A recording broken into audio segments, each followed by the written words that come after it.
Hello, everyone. First off, I want to thank our coworker Maria for her webinar on the topic of awe.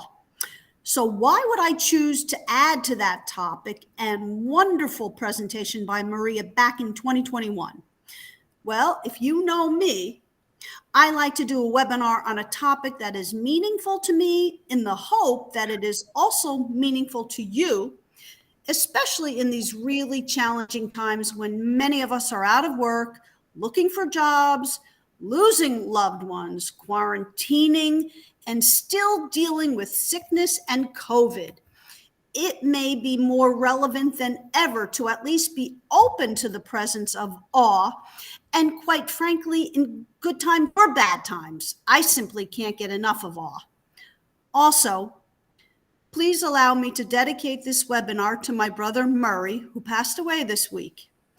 He was one of my earliest inspirations for the incredible adventures, wonders, and beauties of this world. I was also prompted to this topic by a recent article in the local newspaper titled, "Awe Might Be Our Most Undervalued Emotion. Here's how to help children find it." Miss Chris from the Washington Post has some great ideas. Unstructured time, wander with your children, walk with them, allow them to engage in dance and visual art and music, spend time in nature. She also points to encouraging children's experiences in community activities where they feel like they're part of something bigger. All great ideas. But for me, awe is something children, when left to their own devices, and if parents actually support reducing the use of technological devices, no pun intended, I think our children inherently are masters of the experience of awe. And there is so much we can learn from them, not to mention the experience of awe brings out the child in all of us. And given that it's one of the most powerful and useful emotions, I want more of it for you and for me. Let's take a look at this little girl's experience of awe to see what we might learn.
Oh my God.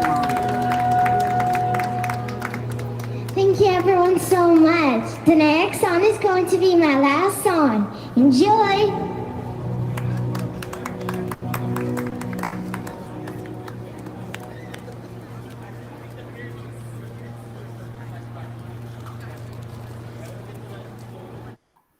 No, we could see it.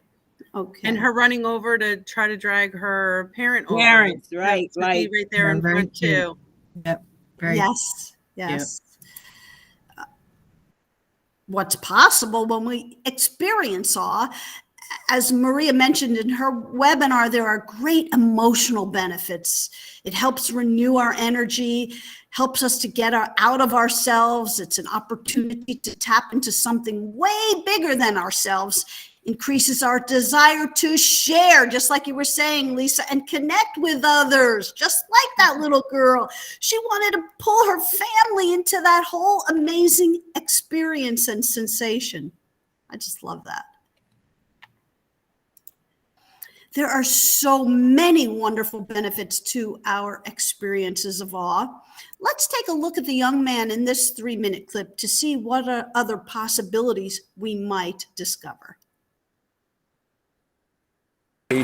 Overstimulation to the same kind of thing, the same stimuli again and again and again, renders said stimuli invisible. Your brain has already mapped it in its own head, and you no longer literally have to be engaged by that. We have eyes yet see not, ears that hear not, and hearts that neither feel nor understand. There's a great book called The Wondering Brain that says that one of the ways that we elicit wonder is by scrambling the self temporarily so that the world can seep in. You know, Henry Miller says even a blade of grass, when given proper attention, becomes an infinitely magnificent world in itself, you know. Darwin said attention, if sudden and close, graduates into surprise, and this into astonishment, and this into stupefied amazement. That's what rapture is. That's what illumination is. That's what that sort of infinite comprehending awe that human beings love so much. And so how do we do that? How do we mess with our perceptual apparatus in order to have the kind of emotional and aesthetic experience from life that we render most meaningful? Because we all know those moments are there. Those are the moments that will make final cut. Only in these moments we experience afresh the hardly bearable ecstasy of direct energy exploding on our nerve endings. This is the rhapsodic, ecstatic bursting forth of awe that expands our perceptual parameters beyond all previous limits. And we literally have to reconfigure our mental models of the world in order to assimilate the beauty of that download. That is what it means to be inspired. The Greek root of the term means to breathe in, to take it in.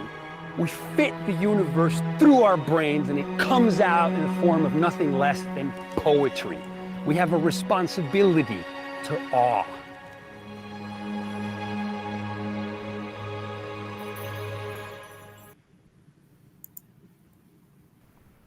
Are we in awe yet? How are you feeling?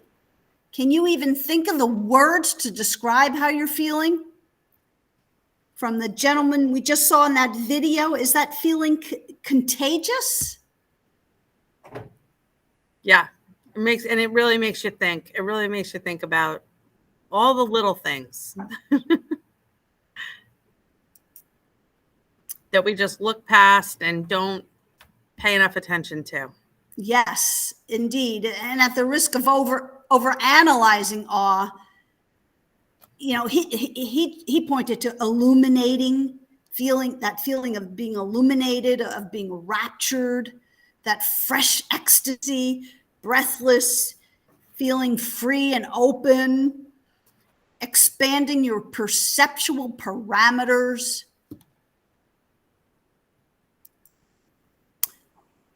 Dr. Summer Allen, PhD, she's a research writer. She's written several articles on scientific research where they scan and analyze brain activity with control groups who've experienced awe-inspiring images. She says, awe may improve your mood and make you more satisfied with your life. You don't have to take a trip to the Grand Canyon to get the job done. She says just watching awe-inducing slideshows and videos can improve your mood. Has it worked for you so far today? Are you in a better mood at the moment? Yep. Maria also pointed to what Dr. Allen says, in that awe may be good for your health. Think about yourself today or any time in the past when you have experienced awe. More research is needed to explore the exact healthful benefits, but many people do say they feel good. I know I feel amazing. For a moment, I truly forget about my aches and pains and the problems of the world. When I'm looking at an amazing painting, listening to a classical music piece, or watching a child hug his grandmother, for that moment, everything else in the world disappears, and I'm fully taken in by that experience.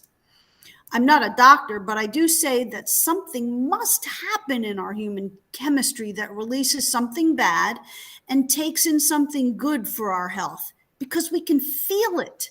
Think about it. Does the world disappear for you too when you're experiencing awe? Think about the last time you really felt that experience of awe. Whenever I'm at the ocean or on a lake or something, and it does kind of make you feel healthier when or just better about yourself, more well-being when I'm kind of staring out at the ocean or sitting on the dock looking out at the water. So yeah, that's probably my last experience. Yes. Thank you, Maria, and welcome. Well, thank you. Sorry I'm late. So, of course, I want more of that feeling. But what I've discovered so far is that I can't force awe. Believe me, in preparing for this webinar, I've been trying really hard to experience awe so I could share it with you. Well, it didn't happen. Okay, but I did see a red fox crossing the road in front of my car a few days ago. He was traipsing rather slowly across the street, and fortunately, I had just made the turn, so I was driving slow enough. Usually when I see a fox, it's a flash, soft red lightning wisping across the terrain, so fast it's almost ghostly. But that morning, for that split 3 seconds, I suppose I was in awe because I really saw him in his full stately attire, his auburn tuxedo jacket, white shirt, and tall black boots, those long legs. I never even knew foxes had long black legs. I believe we actually made eye contact in that moment. But no sooner was I in awe that I turned it into, why was he going so slow? Does he have rabies? Should I turn around and notify the people in that house to be careful? But that experience reminded me to keep present and open. Otherwise, I might miss the full rapture of those awe-inspiring moments. According to researchers, Dr. Allen says self-transcendence, that personality trait that involves expanding beyond your personal boundaries, she says people in awe experience themselves as more interrelated to the larger existence. She suggests that awe takes people away from their everyday concerns, like the desire for more money or material possessions. Further evidence for this idea comes from a study suggesting that awe can function as a buffer against negative emotions. After time spent marveling at the world around you, she suggests, for example, misplacing your new sunglasses might not feel so bad. I think about the only time I ever saw shooting stars, gazing up at the sky, night sky, in my friend's backyard and in the mountains. I was feeling like a minuscule, molecular-sized atom in the magnificent landscape of the universe. Dr. Allen says that studies have shown that awe can make people feel more humble, and those who experience awe more frequently are rated as more humble by their friends. These sound like great people to be around, and it has me wonder, you know, those people who are always enthusiastic and you feel their light-hearted energy. I wonder if they experience more awe more frequently than those of us who are not so la-di-da. Nonetheless, do you feel more humble after you've had an experience of awe? Do you enjoy being around people like this? Yes. Yes. And it's when you stop and realize the awe of something, when you're standing in a place where like the beauty just overcomes you. And then just like you said, you realize you're just such a small part of everything. It's not all about you and the splinter you have. There's like a whole thing going on around you. Yes. But the thing is to acknowledge it. We are so wrapped up in our own head, just like you said with the fox. Before you can even enjoy it good, you're trying to figure out a way to get rid of it. Yes. You know what I'm saying? We don't take the moment for enjoyment. before we're moving on. Just keep, everything is at a fast pace. That's why a lot of people, I personally think that people who don't live in the city experience much more awe. All right.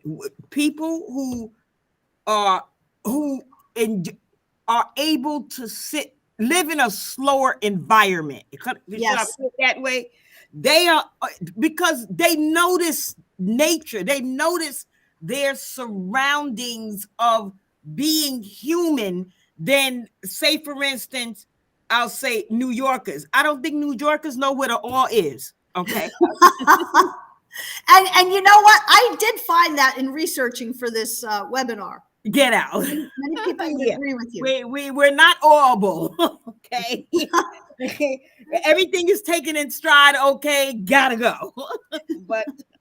but people who live, I was, my first actual, as far as a living experience, an odd moment was when I heard, and I'm from Mississippi, but when I moved from New York to move over to New Jersey, that transition of the quietness, the crickets, the non-smog, the star or two, it took me over a year to even get used to that.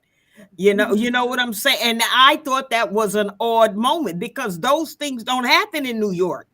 You know what I'm saying? And I couldn't sleep for a very long time. But if I would leave from New York and go to Mississippi, I would fit right in. You know, the difference, it wouldn't have bothered me because I was used to that. But New York to New Jersey, no, it took me a while to adjust. Yeah. Yeah. Thank you, Joyce. Mm-hmm. Studies suggest that awe allows us to savor the here and now and may prompt us to help others and to be more generous with our time. Maybe because of the way it encourages us to focus less on ourselves and expands our perception of available time. This had me thinking about the distinction between joy and awe. Recently, when I installed a single painstakingly found piece in my 1,000-piece Impressionist Van Gogh puzzle, I wondered for a second if that was a moment of awe. But then no sooner I looked at the clock and said to myself, I don't have any more time for this. Yep. That puzzle piece insert was surely satisfying, but as I thought about it further, it really pales in comparison to awe. Joy seems to be more fleeting. It passes quickly. Of course, there's joy in awe for sure. But in just strictly joy, there's no pause to take it in. When I experience a full-out awe, I can truly say there's no relationship to time or place. Awe even has the possibility to change us forevermore. We may think completely differently about our lives, our decisions, where we are, where we're headed. I have an example of awe that changed my life forever, but you might not even think this was awe-inspiring whatsoever. Having not come from an actively religious church-going family, I remember when I witnessed 3 generations, an elderly grandpa, a middle-aged granddad, a middle-aged father, and his son, all singing together in the church choir. So as I was suppressing my tears of awe that I had to be part of this, I had to be near them, to sing with them, and to capture some of their faith and their love. I joined the choir and the church, and I've been an active member for over 20 years.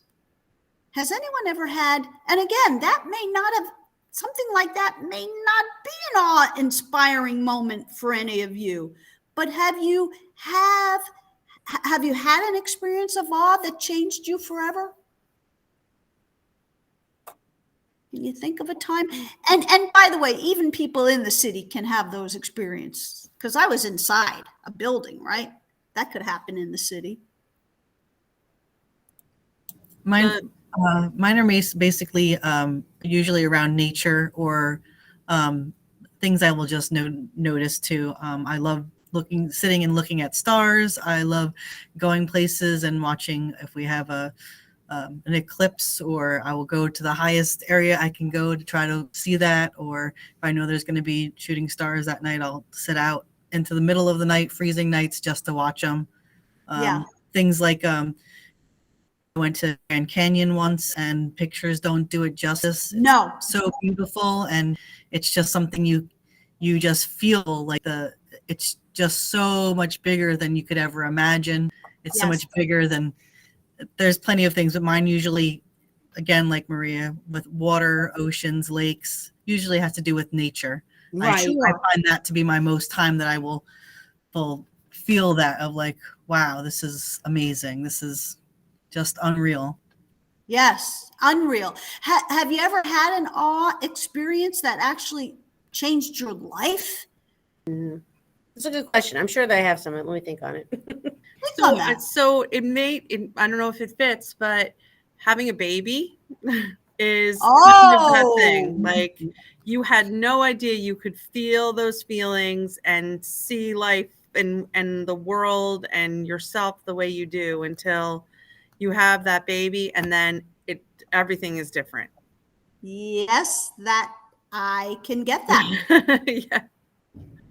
Your life is forever changed, and you look into the eyes of your baby, and that is, wow, that is life altering indeed. Yeah. Do we really need awe? In researching awe, someone said it's a big error to say we don't really need awe. Maria suggested in her fabulous webinar there are physiological benefits from awe.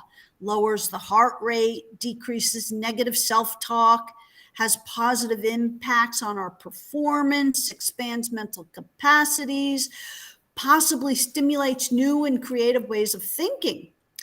Dr. Allen said our awe can make us feel more connected to humanity and can actually, to your point, Lisa, can bring people together. Jason Silva in the YouTube we watched earlier even said, awe is our responsibility. Awe might inspire renewed interest in the greater world, might actually facilitate more ethical thinking. I say awe might even trigger more commitment to the greater good, to the greater world community, to the environment, to the planet. Mario. What do you say? Do we really need awe?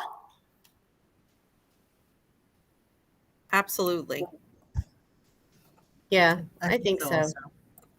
I not too long ago, I was in Massachusetts, and I went to the Norman Rockwell Museum, and they had moved his work house. He had like a barn almost that he worked in to the property, and his works were there, his originals were there, and the stories behind them. And to me, that was very awe-inspiring, because Norman Rockwell, it's so abstract because you think of the Saturday Evening Post and those pictures on the cover, but when you see that who he was really a person, to me that was pretty awe-inspiring because it makes you see the possibility of just being a human and the things that you can do.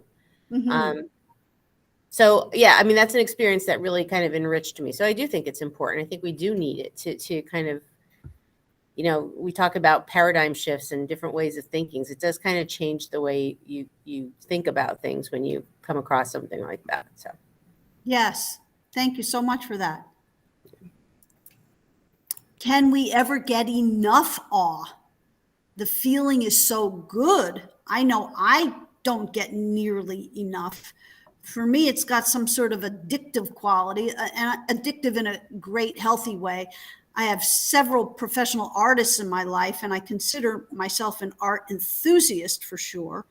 Check out this lovely piece of art. The creator himself and his method used to produce it are even more inspiring. Any idea who created this? No. Nearly invisible Japanese puffer fish at the bottom of the ocean floor. He uses nothing but his fins to swoosh the sand around to make his incredible masterpiece in order to court and attract his mate. Wow. You've got to watch this awesome 4-minute video that dramatizes his process. And I'll share the link with you in the chat if you're interested. You can watch it later because it's beautiful, and I can promise you, you will be in awe.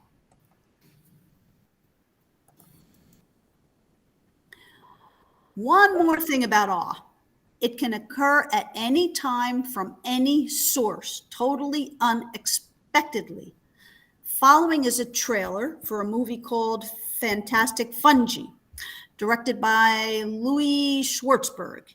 He says when so many are struggling for connection, inspiration, and hope, Fantastic Fungi brings us together as interconnected creators of our world. It's a conscious shifting film that takes us on an immersive journey into the magical earth beneath our feet, an underground network that can heal and save our planet. Through the eyes of renowned scientists, we become aware of the beauty, intelligence, and possible solutions our mushroom kingdom offers in response to some of our most pressing medical, therapeutic, and environmental challenges. There is a world under the earth, full of magic and mystery. It holds the consciousness of nature's connection to all living things.